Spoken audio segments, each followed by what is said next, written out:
they have either been instructed not to care or have been allowed to, over the decades, not to be held accountable for the lack of accountability in the sacred vote.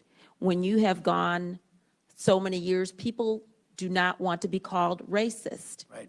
And if you're going into urban areas, in particular Detroit, you're hearing, why are you trying to disenfranchise the black vote? Yeah. You are racist, racist, racist. I think this, and But that has been the mantra, to allow for the 71% of no accountability when we have safeguards in place to ensure the balancing of the precinct and the seal that is not broken. You know, when you have a situation where there's a discrepancy at that precinct, those precincts should be recountable, and we need to find a way to make that so.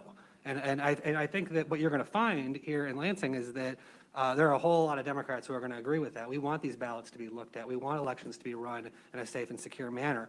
But the problem is that this legislature has been controlled by Republicans since the 80s. The state Senate has been controlled by the Republicans since the 80s.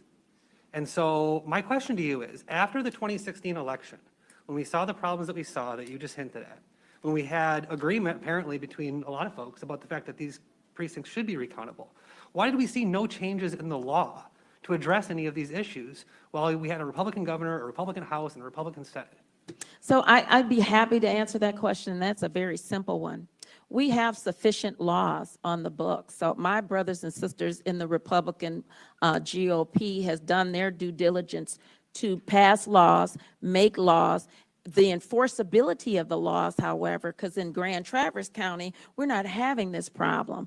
In certain counties, that Van Buren County, we're not having this hot mess problems that we have in Pontiac and in Flint and in Detroit. We don't have that. So if you want Republicans to pass more laws, why don't the Democrats in their cities enforce the doggone election laws so that we can have fair and just elections? Because I just gave you the law.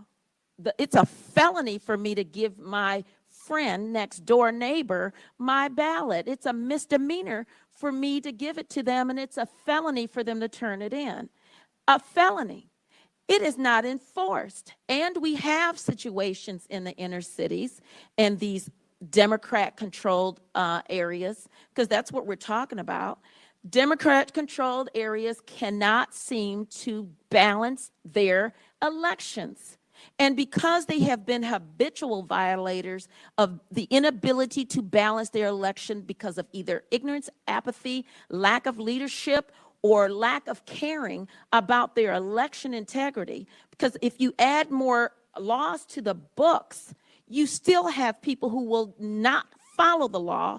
And if you don't enforce the law, if you don't bring in Republicans to say, I am going to be a poll worker, if you need 5 Republicans in the building, make sure 5 workers are. Contact the Michigan Republican Party.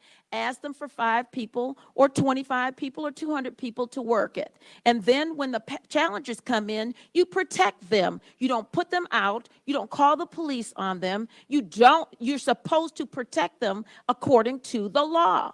If you follow the law in the urban Democratic controlled areas, then we would not be here today. I certainly wouldn't be here. But in 25 years that I've been monitoring elections, working with the Secretary of State, the last 8 doing election integrity, it's been a hot mess in the same Democrat-controlled areas. We don't need any more laws. We need to enforce the laws, and we need to open up the doggone ballot boxes.